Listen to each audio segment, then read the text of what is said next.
Bonjour à tous. Le croyant attend avec impatience la venue du royaume de Dieu. Et c'est ce que la Bible appellera d'ailleurs la bienheureuse espérance. Le temps où ce monde passera avec ses problèmes, avec ses valeurs qui ne sont pas les valeurs du royaume de Dieu, avec ses souffrances, tout cela nous l'attendons avec espérance et avec une joie, parce que nous savons que lorsque Jésus reviendra, lorsque le Messie reviendra, eh bien, toutes choses seront nouvelles. Et c'est ce qu'on appelle très souvent le royaume de Dieu.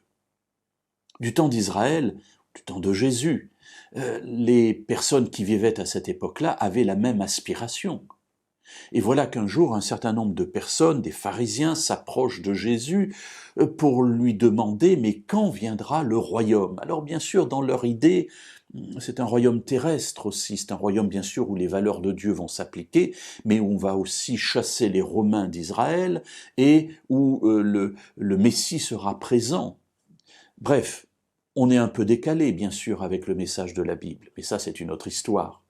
Mais voilà que l'interrogation est là, lisons. Quelle réponse Jésus donne à cela?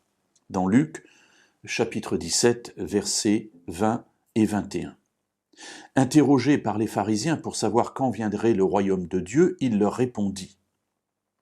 Le royaume de Dieu ne vient pas de telle sorte qu'on puisse l'observer. On ne dira pas « Voyez, il est ici » ou « Il est là », car voyez, le royaume de Dieu est au-dedans de vous. Alors là, cela me perturbe parce que dans la Bible, on parle bien d'un royaume à venir.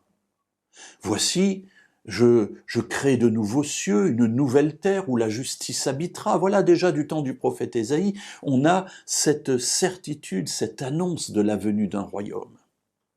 Alors pourquoi Jésus dit-il cela? Eh bien, je pense que Jésus a voulu couper cette idée suivant laquelle on vit simplement pour le futur et on attend que ce futur arrive pour enfin vivre à l'intérieur de nous-mêmes ces valeurs qui sont celles du royaume. Oui, j'attends que les Romains soient chassés, ou j'attends que je ne pêche plus, ou j'attends que ce monde passe. Et finalement, je ne vis que dans le futur alors que Dieu me dit non, tu es dans le présent et c'est dans ce présent que tu dois déjà vivre ce que je te propose de vivre. Alors que dit-il, on ne dira pas « voyez, il est ici » ou « il est là ». Cela veut dire qu'avant le temps où Dieu recréera toute chose, il y a déjà une place pour le royaume. Et ça, c'est extraordinaire. Cela veut dire que Jésus nous encourage, nous qui sommes des croyants, à vivre dès à présent les valeurs d'un royaume à venir. Et ainsi le rendre visible dans notre vie, dès notre monde, pour que ceux qui le voient puissent être attirés et puissent avoir le désir d'entrer dans le royaume qui vient. Et je crois que c'est pour cela qu'il dit « Voyez, le royaume de Dieu est au-dedans de vous. » Mes amis, si le royaume de Dieu est au-dedans de moi, alors cela doit se voir dans ma vie de mari, d'épouse, de père, de mère, de travailleur ou de patron.